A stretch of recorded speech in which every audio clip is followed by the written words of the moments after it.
everyone. I'm really pleased to welcome Dr. Nissa Solbiger to present at our seminar series today. Dr. Solbiger is an assistant professor in the biology department at California State University, Northridge in the United States. Dr. Solbiger is an emerging leader in the field of global change ecology for coastal ecosystems, and her research program does an impressive job of combining laboratory experiments, field studies, and quantitative techniques to understand the impacts of climate stressors on ecosystems at a range of scales, from organisms to populations and communities to entire ecosystems. And one of the things her research program does really well is bring the perspective of how do climate stressors affect different populations in the context of natural variability over both space and time at the scales that are most meaningful to the organisms of interest. In addition to this really impressive research program, she's driving an important conversation about our culture of peer review. Last year, she published a paper documenting evidence of unprofessional peer reviews across a variety of STEM fields, and documented that these unprofessional peer reviews were really pervasive.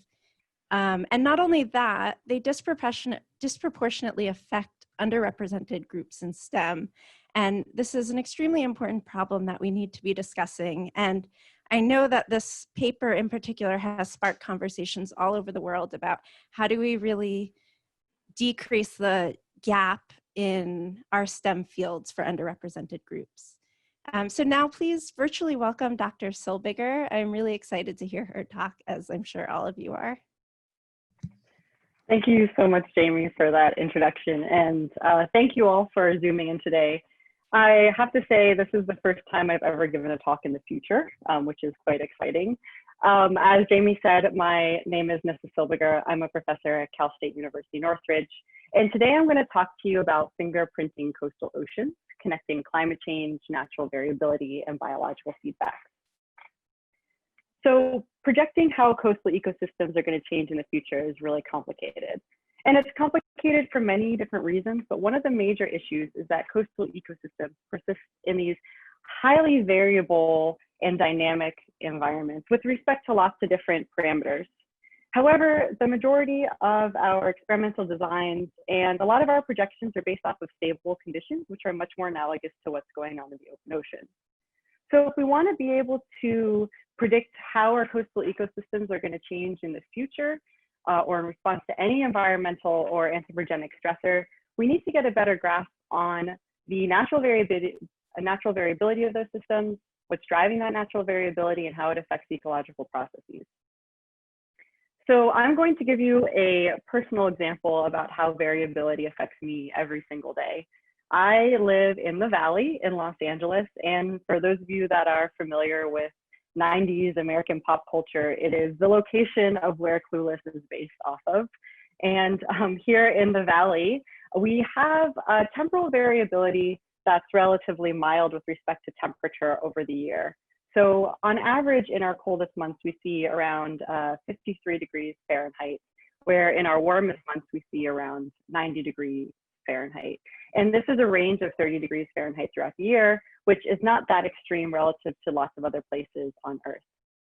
However, when we look at the diel variability, we get a very different story.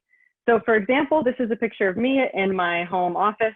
6 o'clock in the morning, it was 62 degrees Fahrenheit, and I'm in my full winter gear because that is essentially the tundra for somebody like me. But when we looked 10 hours into the future, it was literally 100 degrees. So what I saw in that 10-hour change was an average temperature of 81 degrees, which is a beautiful day, but a range of 38 degrees Fahrenheit, which is larger than the range that I see on average throughout the entire year.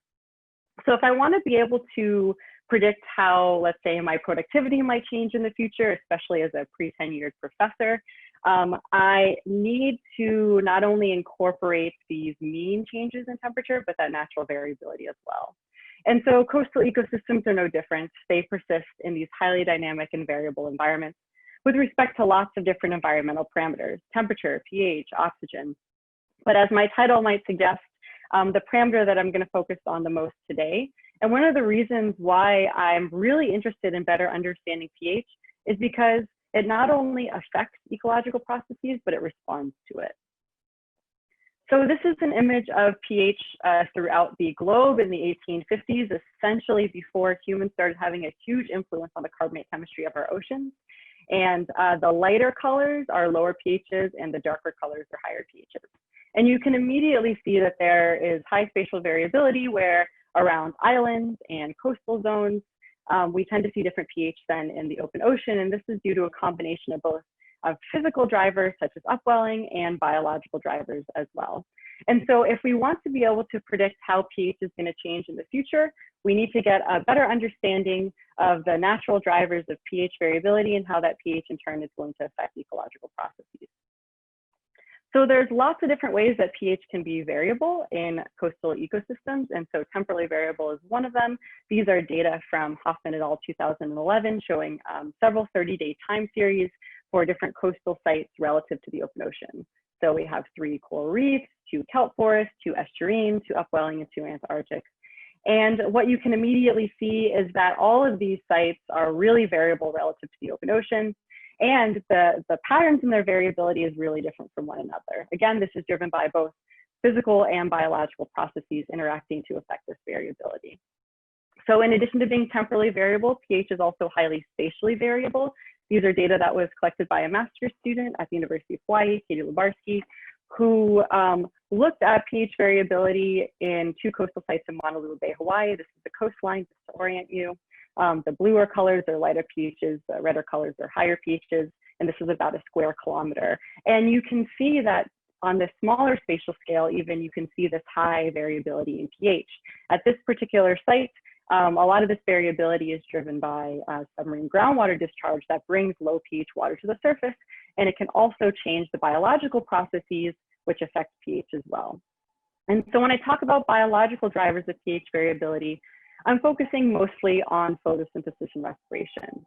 And so during photosynthesis, we learned in intro biology that we take up CO2, put oxygen back into the water column, and this, through a chain of chemical reactions, will increase the pH of the overlying water, where respiration does the exact opposite. Oxygen gets taken up, CO2 gets put into the water, and this decreases pH in the overlying water column. So what we might expect is that areas that have high amounts of producers are going to have different pHs than areas with high amounts of consumers. And so imagine that we have a natural community of producers and consumers, and they are changing the oxygen and CO2 environment in the ways that I just described. What we might expect is that during the day, where there's light and there's net photosynthesis, we'll see higher pHs than at night, where there's net respiration. And this diel variability, in turn, can affect other ecological processes. And one that's talked about the most with respect to responding to pH is calcification and dissolution. So calcification is the growth or accretion of calcium carbonate skeletons, and the dissolution is the breakdown of those skeletons. However, in addition to responding to changes in pH, calcification dissolution can also affect pH. And for photosynthesis and respiration, in addition to driving pH, it can also respond to it. So we have these complex biological feedback loops that are occurring in our oceans where organisms are both thriving and responding to pH continuously. So in addition to organisms both driving and responding to changes in the environment around them, the way that we interpret those relationships changes depending on the spatial scale that we are looking at them. So for example, in ecology, we look at data on spatial scales on the order of meters all the way up to across the globe. And fine scale processes have the capacity to control global patterns. So for example, the photosynthetic rate of individual trees scales up to affect the CO2 dynamics throughout the globe over a year, over seasons. And as well, small scale processes are contextualized by what's going on around the globe. So for example, climate change. And so together, all of these different processes lead to the overall umbrella of the research program that I have, which is to better understand anthropogenic stressors and how it affects ecosystem processes in the context of natural variability across multiple different spatial scales. So today I'm going to talk to you about 3 case studies that fit within the umbrella of my research program. The first focusing on natural variability and how it affects ecosystem processes across different spatial scales. Then I'm going to talk about a biological feedback loop and how organisms both drive and respond to changes in pH. And then lastly, we're going to look at how that biological feedback loop is affected by local stressors, which are focused with a focus specific on nutrients. And to address each of these questions, I'm going to talk about two different ecosystems. And I know this is the Coral Reef Center of Excellence, but I'm also going to talk a little bit about temperate rocky intertidal systems. So one of the reasons why I like working in both of these systems, even though they're very different from each other, is they have many similarities that allow me to ask similar types of questions. So for example, they're both dominated by calcifiers and producers. And so I can look at the same biological responses. So throughout this talk, I'm going to be focusing on these three biological responses in each of the case studies. So accretion or calcification or growth of calcium carbonate, bioerosion or dissolution, the breakdown of calcium carbonate, and looking at community production. So first, we're going to talk about coral reefs. And as all of you know, this is an image of a coral reef. This one in particular is off the coast of Hawaii. And corals, they accrete or secrete this really dense calcium carbonate framework that forms the structure and foundation of coral reef ecosystems. However, looking at this image, what you may not have noticed are areas like this, these dead parts of the reef that are in fact anything but dead. In fact, they are teeming with life, with bioeroding organisms that break down the calcium carbonate framework of the reef and are arguably just as important to the structure and mechanical stability of coral reefs as the corals are themselves. So corals, they persist in a balance between reef growth and reef breakdown. And corals are the primary calcifiers, and together with secondary calcifiers like Christos coralline algae, they accrete or secrete the dense calcium carbonate framework of coral reefs, where bioeroders like worms and sponges and bivalves and urchins and parrotfish, they break down either mechanically or chemically the calcium carbonate framework of the reef. And together, each of these contribute to the overall net accretion, net growth, or net erosion, net breakdown. And in order for coral reefs to persist, the rate of reef growth has to be higher than the rate of reef erosion. So for the first case study, looking at natural variability, we're going to talk about how natural variability affects the accretion erosion balance on coral reefs across multiple different spatial scales. And before I get into that, I just want to have a very brief introduction to a couple of carbonate chemistry parameters that I'm going to be mentioning in every one of my case studies. pH is very familiar, it's the measure of acidity. We also have total alkalinity, which is the charge balance of seawater, and it's commonly used to measure net calcification because it's generally a conservative property for calcification.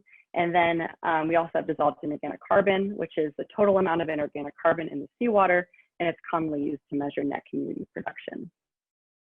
So for the first case study, I wanted to test which environmental parameters are the best predictors of accretion, bioerosion, and net reef change on both local and broad spatial scales, and to test if patterns between environmental drivers and accretion and erosion are conserved across space. And so to do this, I worked in Kaneohe Bay in Hawaii, on the back of Coconut Island, which is where the Hawaii Institute of Marine Biology is located.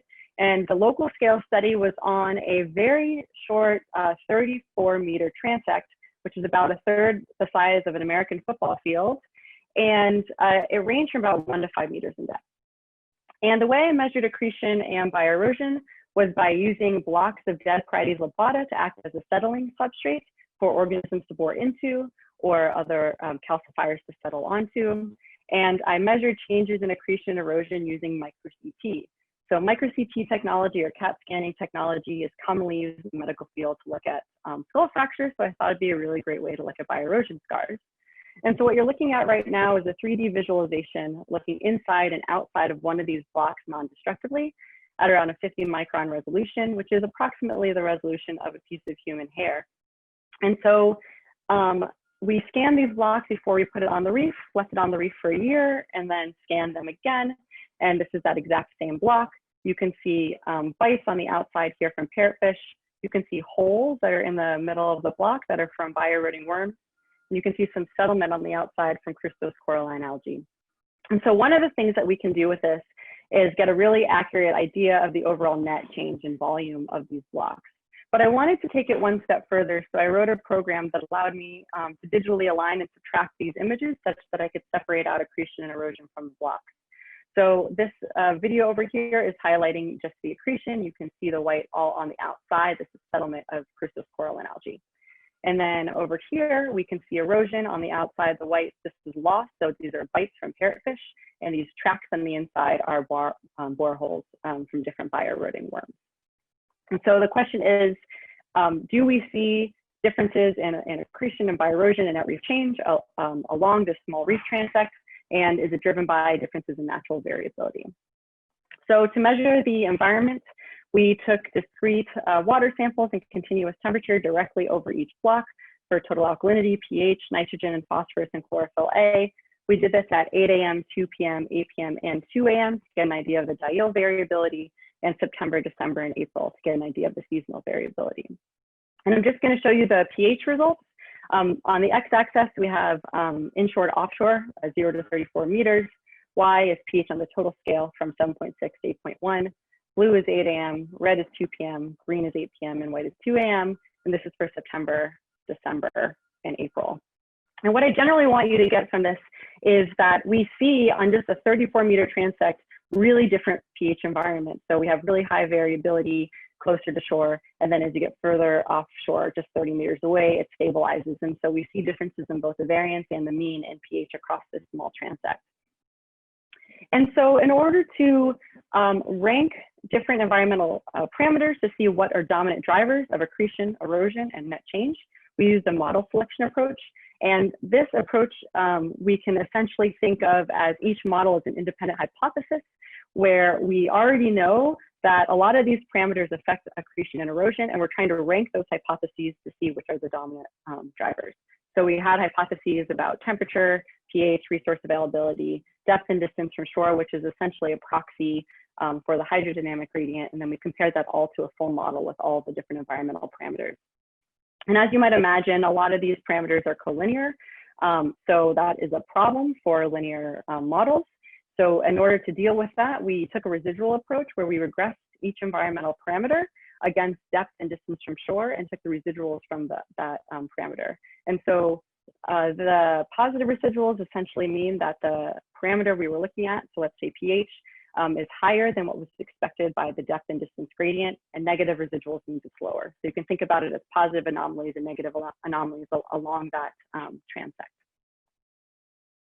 So for the results, for the model selection, we have the different models. We have the number of parameters, delta AIC. The AIC values that are lowest means that they are the highest ranking models, and a delta AIC of about 2 or 4 is considered to be statistically significantly different from the prior one. We have the rank, and then we have R squared.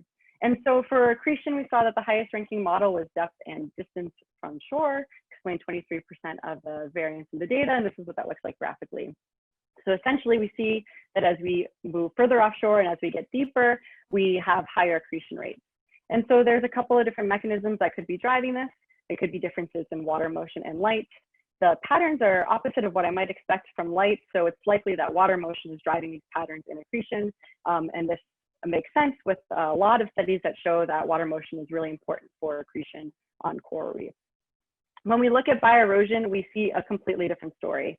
So the top ranking model is pH. It explains 54% of the variance in the data. The next best model had a delta AIC of 13.8, only explained 9% of the variance in the data. And this is what this looks like graphically. So here we have the pH mean residuals. Again, these are positive anomalies, so pH is higher than what was expected by that depth and distance gradient. And these are lower anomalies, so lower than what was expected by that depth and distance gradient. And I colored it by depth so you can see that there's no relationship between erosion and depth. So generally, we see that sites with the lowest pHs have the highest bioerosion rates, and sites with the highest pHs are the exact opposite.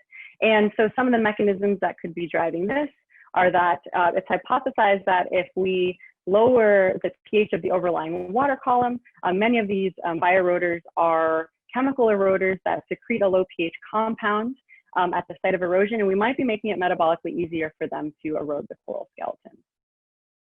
So lastly, when looking at the net change of the whole block, again, we see pH as the dominant driver. It explains 64% of the variance in the data. The dominant by far, the next best only explains 5% of the variance in the data. And this is what that looks like graphically. So just on this 34-meter transect, we see a shift from net accretion to net erosion with natural changes in pH variability. So this is on a really small localized spatial scale, so what these organisms are experiencing in the water column directly around them. But I wanted to scale that up to see if these patterns hold true along not just 34 meters, but 2,500 kilometers. So to do that, we asked very similar questions, but we looked at it throughout the entire Hawaiian archipelago. We looked at 6 different islands and atolls spanning from the main Hawaiian Islands to the protected Papahanaumokuakea Marine National Monument in the northwestern Hawaiian Islands.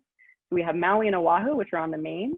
And then we have French frigate shoals, Lisiansky, Pearl and Hermes, and Kure, which are atolls in the northwestern Hawaiian Islands.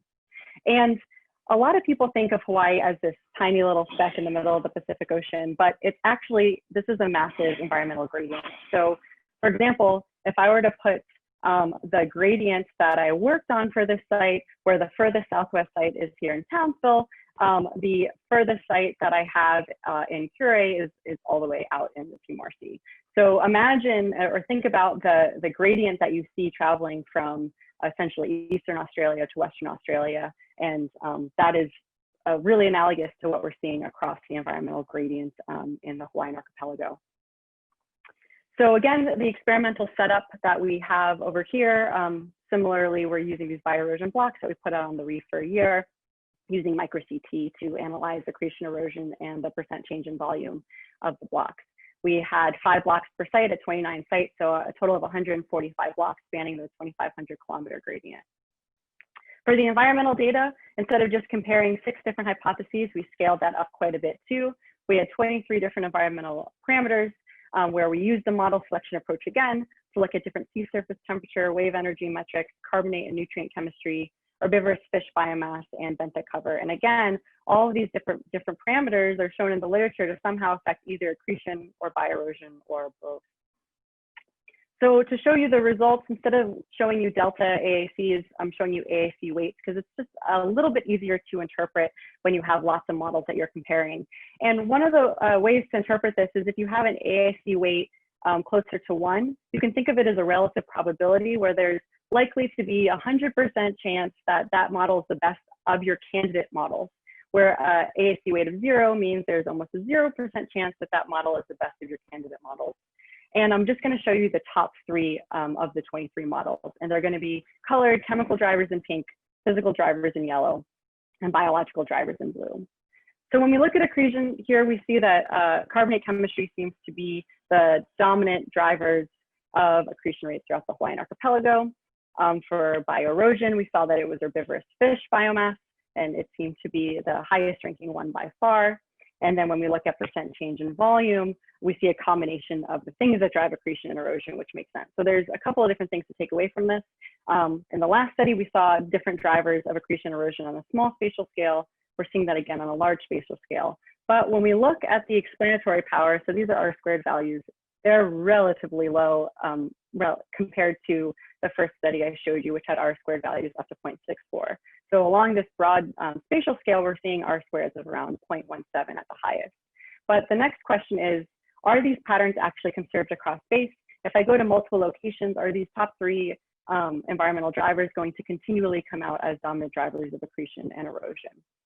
So to do that, we split up the data between the main Hawaiian Islands and the northwestern Hawaiian Islands. Main Hawaiian Islands are heavily visited and impacted sites, and the northwestern Hawaiian Islands are highly protected. And so when we look at accretion, we see that in the mains, it seems to be a combination of biological and physical drivers. In the northwest, it's mostly carbonate chemistry. And this isn't that surprising because the gradient in carbonate chemistry in the northwestern Hawaiian Islands is much wider than the gradient in carbonate chemistry in the mains. For bioerosion, we see that in the main Hawaiian Islands, the dominant driver is herbivorous fish biomass, and it's the dominant driver by far. And when we look in the northwest, not only is it not in the top 3, but it was ranked 22. So the best ranking parameter in the mains was the worst ranking parameter in the northwestern Hawaiian Islands. And so one of the reasons I think this might be is in the main Hawaiian Islands, there is a massive gradient in fishing pressure, leading to a very large gradient of herbivorous fish biomass. And even though there's also a very large gradient in herbivorous fish biomass in the northwestern Hawaiian Islands, the site with the lowest fish biomass in the northwest was still higher than the site with the highest fish biomass in the mains. So I think that fishing pressure could be driving some of the differences we're seeing here. Lastly, looking at percent change in volume, again, just by looking at the colors, you can see different drivers between the mains and the northwest. And really what I want you to take away from this is that patterns are not conserved across space. We really need to get an understanding of our local variability variability to be able to predict how accretion and bioerosion are going to change on coral reefs in the future or in response to any anthropogenic stressors.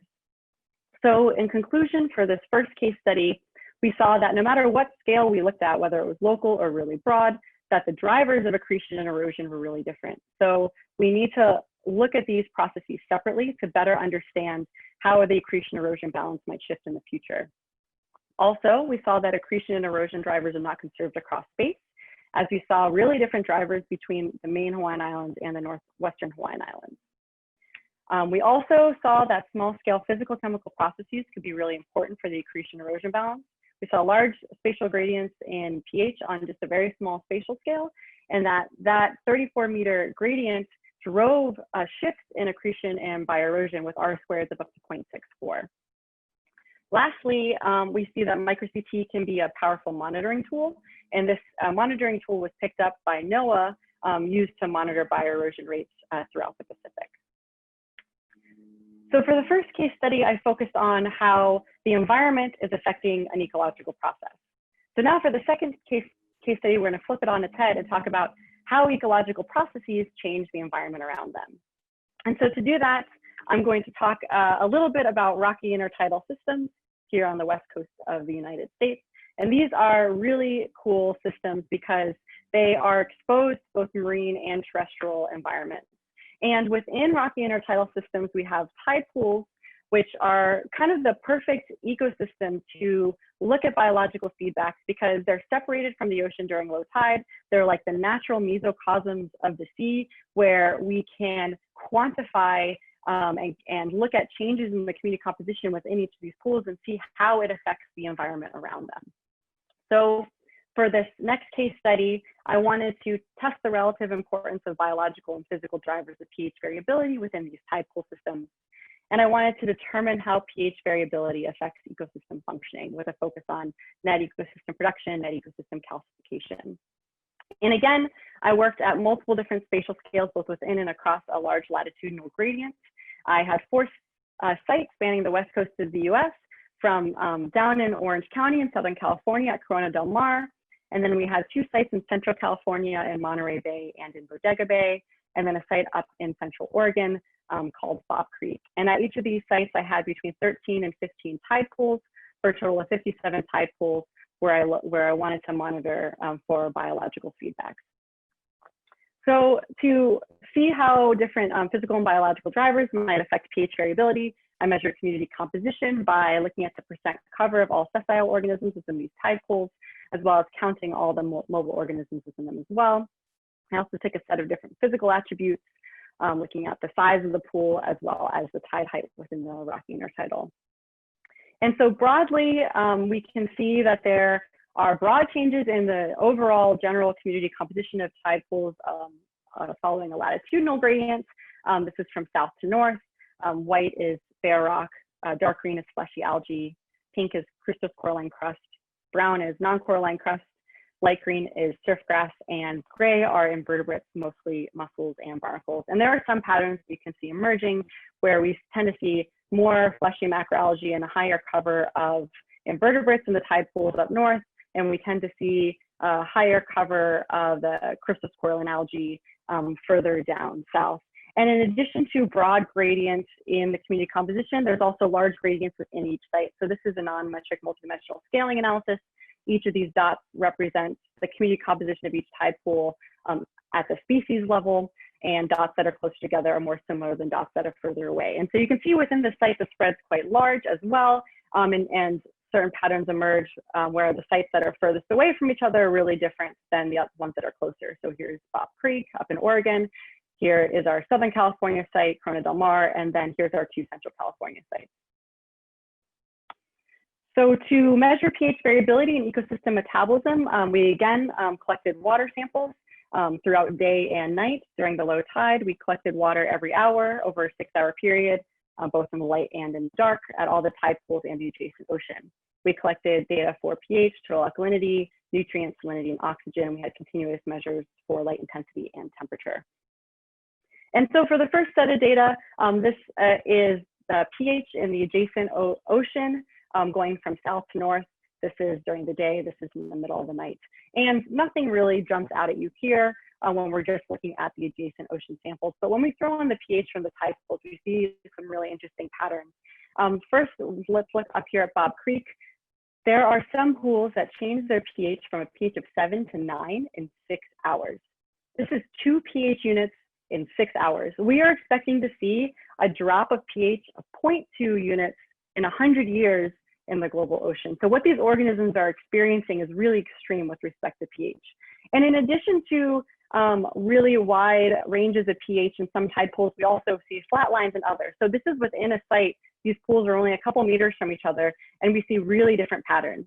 And we also see really different patterns, along the latitudinal gradient as well. And so the question is, what is driving all this variability in pH on this very local scale? So to do that, we use a mixed effects modeling approach where we looked at 3 different metrics of pH variability. We looked at the range, the mean, and deviations from the ocean, and we compared different biological and physical attributes of the tide pools. So first, I'm going to show you the results for the range and the mean. And for biology, we looked at producer dominance, which I described as the percent cover of fleshy macroalgae minus the percent cover of consumers in the pool. We looked at ecosystem metabolism, which I used the relationship between total alkalinity and dissolved inorganic carbon. This is essentially a proxy for the relative amount of calcification per unit production in the tide pools. We also looked at the size of the pool, the location of the pool and the tide height, an integrated measure of light and temperature as well.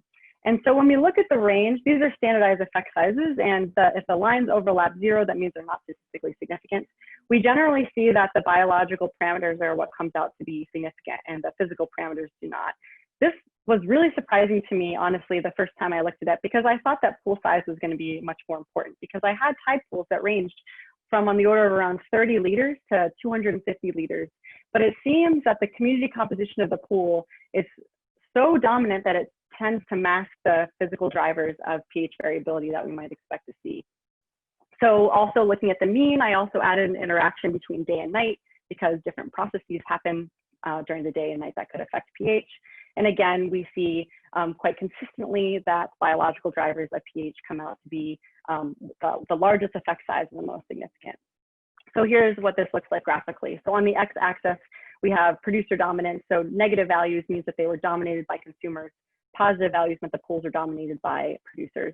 And this is a range in pH in those tide pools from 0 to 2. And so here's what that looks like. We see this really strong positive relationship where the pools that have the higher amounts of producers have the highest pH variability. So community composition has substantial control over pH variability. When we look at the mean, we generally see what we would expect, where during the day, we have a strong positive relationship between mean pH. So producers that photosynthesize during the day lead to higher pHs than consumers that respire during the day. I expected to see a bowing out where at night that the relationship would mirror it, but we didn't see that at all. This was flatlined. There was no relationship here. And so there's a couple of reasons why this might be. Well, one, everything respires at night.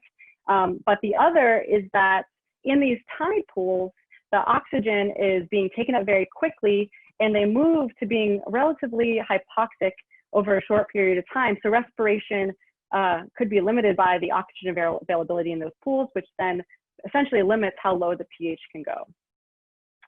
And so the third metric, which was looking at deviations from the ocean. So these are positive deviations, meaning the pH is higher than the ocean. These are negative, meaning pH is lower than the ocean. And we see that with every 10% increase in producer dominance, we see a 0.08 increase in pH. And that what this is suggesting is that in tide pools that have a high biomass of producers, this could lead to a potential localized buffering effect of ocean acidification, where high biomasses of consumers could lead to a localized amplifying effect of ocean acidification. And one of the reasons why this is so important is because as community composition shifts in the future due to changes in temperature, due to trampling or coastal development, this could lead to issues where we're changing the localized pH dynamics in coastal systems as well. And so bringing us back to this hypothesis between how organisms change the photosynthesis and respiration, which changes the pH, which affects calcification and dissolution. We see that at all 4 of the sites, production leads to positive relationships with pH, which also leads to positive relationships with net ecosystem calcification. And again, positive relationships between pH and net ecosystem calcification. So generally what we're seeing is that biological feedbacks mediate carbonate chemistry and ecosystem functioning in these coastal tide pool communities, and likely in other coastal ecosystems as well. So in conclusion, we saw that community composition has a substantial control over pH variability, and that biological feedbacks mediate carbonate chemistry and ecosystem functioning, which means that shifts in community composition will either buffer or amplify the effects of global ocean acidification. And I just want to take a minute to highlight one of my amazing graduate students who's taking this research to the next level. This is Jennifer Fields, and she is looking at how specific organisms, specific foundation species within each of these tide pools directly affects this biological feedback loop. So stay tuned for her research, which will be coming out relatively soon.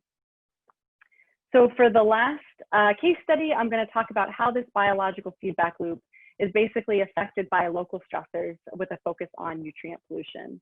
And so multiple stressors are really important on coral reefs. We know a lot about local stressors and how nutrient pollution affects coral reefs, and that there are variable responses with respect to calcification or growth. We know that nutrient pollution generally increases by erosion and dissolution, increases competition between symbionts and the host, increases macroalgal cover and growth, and it can alter metabolic rates. And when we talk about local stressors like CO2, it decreases calcification generally, and we generally see increases in bioerosion and dissolution. And so these are all direct effects of CO2 and nutrient pollution, but one of the things that I wanted to look at is to see if there are also indirect effects of the interaction between nutrient pollution and CO2. And so bringing us back to that hypothesized diagram again, what would happen if we added nitrogen and phosphorus to this mix? So what we might expect to see is changes in the photosynthesis and respiration, which essentially augment the pH variability, which can then affect calcification and dissolution on reefs. And so the question is, are there both direct and indirect effects of nutrient addition on coral reef ecosystem functioning? And so for this, we used a mesocosm system out at Kaneohe Bay back in Hawaii. And we tested the impact of increased nutrients on both individual reef constituents and mixed reef communities in Kaneohe Bay. And to look at the direct effects of nutrients, we looked at responses of net community production, pH variability, and net ecosystem calcification. And to try to uncover indirect effects, we looked at how nutrients affects the relationship between net ecosystem calcification and aragonite saturation state, which is essentially the relative amount of calcium carbonate that's available to be taken up in the water column by calcifiers. So for our study organisms, we used dominant reef constituents and benthic cover in Kaneohe, Hawaii. We had Montifera capitata and Parietes compressa. We had Gracilaria salicornia, coral rubble, which is essentially a natural community of biorotors and secondary calcifiers, and carbonate sand. And we increased nutrients at ecologically relevant concentrations that we actually see in Hawaii at some high nutrient sites. And we attempted to increase them at a 3:1 N to P ratio, which is the average of what we see across the Hawaiian archipelago. So we had 3 different nutrient treatments.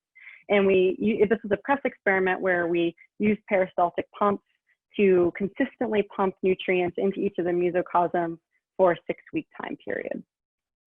So for the first set of the results, looking at the left-hand side of this hypothesized diagram, we have on the y-axis, we have, it's going to be gross community production in micromoles per gram of ash pre-dry per hour for coral, algae, rubble, sand in the mixed community. And we generally see increases in gross community production as we increase nutrients. When we look at nighttime respiration, we also generally see increases in respiration as we increase nutrients. So nutrient addition augments photosynthesis and respiration generally, like we had hypothesized, but does this translate to augmented pH variability? So the short answer to that is yes, absolutely. This is the relationship between net community production and pH.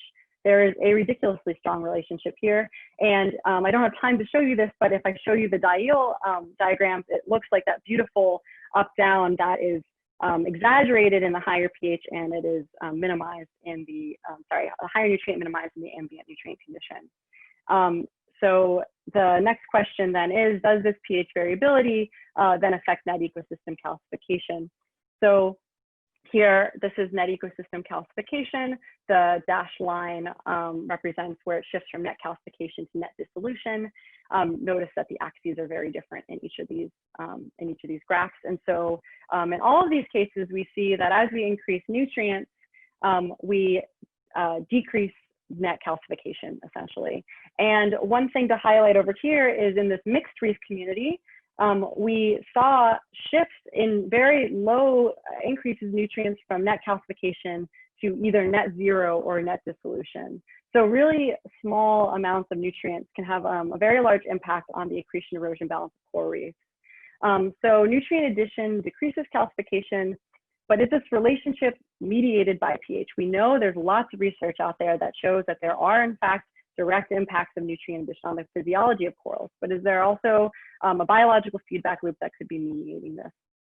So we look at the relationship between calcification and aragonite saturation state, and in the ambient condition, we see what hypothesized to see. There's a nice, strong, positive relationship where the mesocosms that had higher aragonite saturation states had higher net ecosystem calcification rates.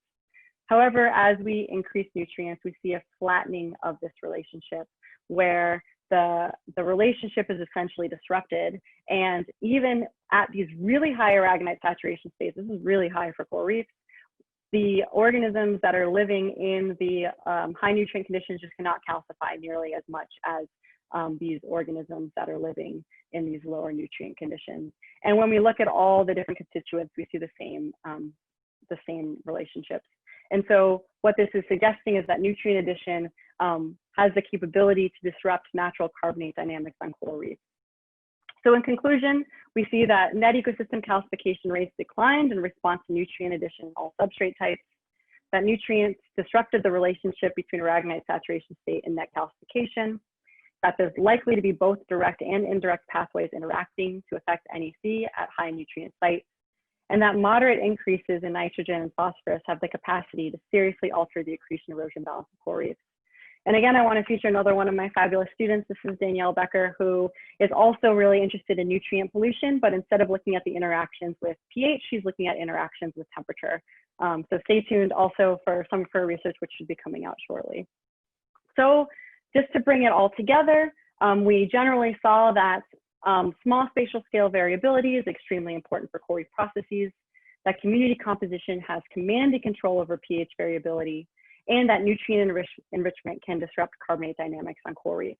And if there's only one thing that you take away from this talk, I want you to take away that understanding the natural variability of coastal systems and how organisms both thrive and respond to changes in pH is necessary to project how they will change in the future. So with that, I want to thank my amazing students, my wonderful lab, my collaborators in the Donahue lab and the Sodium Bracken lab, and my funding sources throughout the years. And so if I have time, I will happily take any questions.